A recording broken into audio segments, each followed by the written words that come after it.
Welcome back to your own channel IPNCS। आज के इस वीडियो में हम पढ़ेंगे about how can we create a series using N dimensional array. तो इसमें बहुत सारे फंक्शंस होते हैं, उन्हीं सब को हम आज एक्सप्लोर करेंगे। तो उसके लिए सबसे पहले मुझे क्या इंपोर्ट करना होता है, इंपोर्ट पांडास एस पीडी। ये तो जरूर इंपोर्ट करनी है। अब एनडी एरे से रिलेटेड मैं कोई फंक्शन यूज करना चाहता हूँ तो आई मेक श्योर कि मैं numpy को इंपोर्ट पहले कर लूँ। Import numpy S np। Now अब मैं आराम से बना सकता हूँ अपना एरे के थ्रू क्या सीरीज फंक्शन। तो first is A is equals to np dot array. मैंने इसके अंदर एक फंक्शन है, एक लिस्ट डाल दी 4 6 7 3 2। ये मेरा एरे तैयार। अब एरे के थ्रू मैं सीरीज बना रहा हूं तो b is equals to P D dot series. Inside bracket मैंने लिख दिया ए। नाउ मेरी सीरीज बनके तैयार। पहले मुझे इसे सेव करना होगा, देन एंड ओनली मैं आउटपुट देख पाऊंगा। तो इसको सेव करते हैं।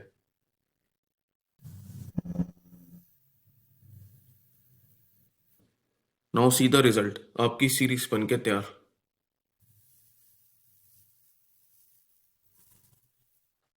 जो मैंने नंबर ऑफ एलिमेंट्स डाले थे वही सारे नंबर ऑफ एलिमेंट्स आ गए, with that to its indexing. ठीक है। अब सपोज करो मैंने एक वैल्यू डाल दी क्या फ्लोट की, तो नाउ सी द रिजल्ट। इसका सबका डेटा टाइप चेंज हो जाएगा। नाउ एक वैल्यू मैंने डाल दी स्ट्रिंग के,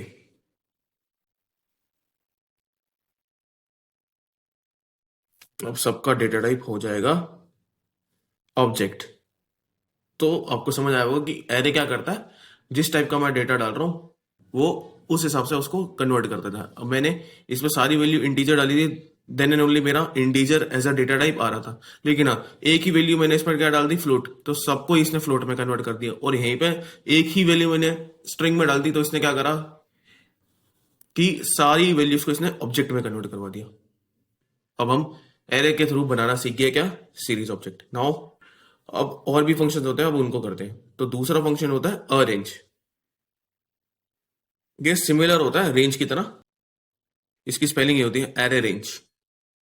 अब मैंने इसके अंदर स्टार्ट स्टॉप स्टेप साइज के अकॉर्डिंग वैल्यूज डालनी होती है। जैसे मैंने लिखा 2 से स्टार्ट करना है, 20 तक जाना है विद द गैप ऑफ 2। तो ये मेरी क्या बना के दे देगा मुझे, सीरीज 2 4 6 ऐसे करके मेरे को बना के दे देगा। तो अब देखते हैं क्या जो मैंने बोला कि उसी फॉर्म में दे रहा है। हाँ, उसी फॉर्म में दे रहा है 2 4 6 8। अब मैं इसमें क्या कर सकता हूँ, इसको नेगेटिव भी चला सकता हूँ। जैसे मैंने इसको लिख दिया 20, 2 दैट मीन्स 20 से स्टार्ट करो, 2 तक जाओ विद द गैप ऑफ 2। और लेकिन इसमें एक पॉइंट यह है कि डेस्टिनेशन तक हम कभी नहीं पहुंचते, तो ये 4 पे ही रुक जाएगा। देखो ये क्या हुआ, 20 से स्टार्ट करो, 2 तक जाओ। ओ सॉरी, माइनस का दूंगा ना मैं, क्योंकि नीचे जाना है तो मेरा स्टेप साइज नीचे का ही तो होगा, नेगेटिव में। अब देखो 20 से 18 16, देखो मैं 2 तक नहीं गया। क्यों, ये डेस्टिनेशन तक कभी अरेंज में हम पहुंचते ही नहीं। तो आई होप आपको ये अरेंज भी फंक्शन समझ आया होगा। Now the next function is lane space. अब लेन स्पेस तो थोड़ा सा इजी फंक्शन है कंपेयरिंग टू अरेंज। जैसे मैंने यहाँ पे लिखा लेन स्पेस इन बिटवीन ब्रैकेट, मैंने लिख दिया 10 से जाओ 100 तक विद द गैप ऑफ 20। ये है मतलब 10 से जाओ 100 तक विद द गैप ऑफ 20 नहीं, इसका मतलब है कि 20 इक्वल पार्ट्स में जाओ। आंसर देखोगे तो आपको समझ आ जाएगा। और इसमें 10 और 100 इंक्लूसिव होंगे। देखो 10 से मैं 100 तक जा रहा हूँ 20 इक्वल पार्ट में। कैसे मैंने आइडेंटिफाई करा, 0 से 90 तक 20 तो वैल्यू थी, 10 से 14 पॉइंट समथिंग 19 पॉइंट समथिंग, ऐसे करते करते मैं 100 तक आ गया। व्हाट इफ मैं इसमें 20 हटा देता हूँ, तो क्या ये रिजल्ट देगा मुझे या कुछ एरर देगा? ये मुझे दे रहा है रिजल्ट। देखो 51 लाइंस का मेरे को ये दे रहा है, जो कि अभी हो नहीं पा रहा, मुझे डिस्प्ले नहीं हो पा रहा। लेकिन इसने बोल दिया स्क्वीज्ड टेक्स्ट 51 लाइंस, तो मतलब ये मुझे कहां तक लेके जा रहा है, 10 से 100 तक 51 इक्वल पार्ट्स में। तो और क्या कर सकते हैं इसके अंदर, मैंने इसको कह दिया 100 से 10 तक चला जा, सिर्फ 9 इक्वल पार्ट्स है। तो क्या ये ऐसे पॉसिबल है? ऐसे भी चेक कर लेते हैं कि डाउनवर्ड जा सकता है। हाँ, डाउनवर्ड भी जा सकता है। देखो 100 से मैं 10 तक जा रहा हूँ, 9 इक्वल पार्ट्स है, 0 से 8।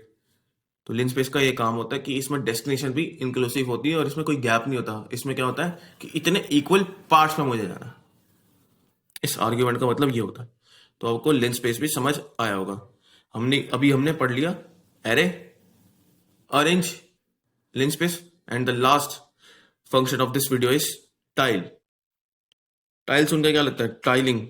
हम घर पे टाइल लगाते हैं ना, एक के ऊपर एक, मतलब एक सिमिलर काइंड ऑफ ही हम टाइल एक वॉल पे लगाते हैं ना, वैसे ही यहीं पे कवर होगा। जैसे देखो, मैंने इसको एक लिस्ट दे दी 3,6,7।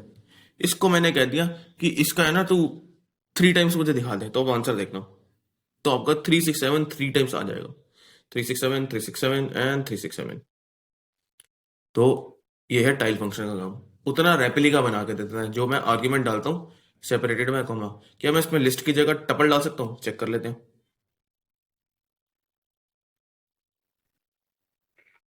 इसको रन करा और अब रिजल्ट देते हैं। हाँ, हम टपल भी डाल सकते हैं, लिस्ट भी डाल सकते हैं, टपल भी डाल सकते हैं। तो आई होप आपको ये वीडियो लेक्चर समझ आया होगा। अब मिलते हैं नेक्स्ट वीडियो में। Till then keep learning.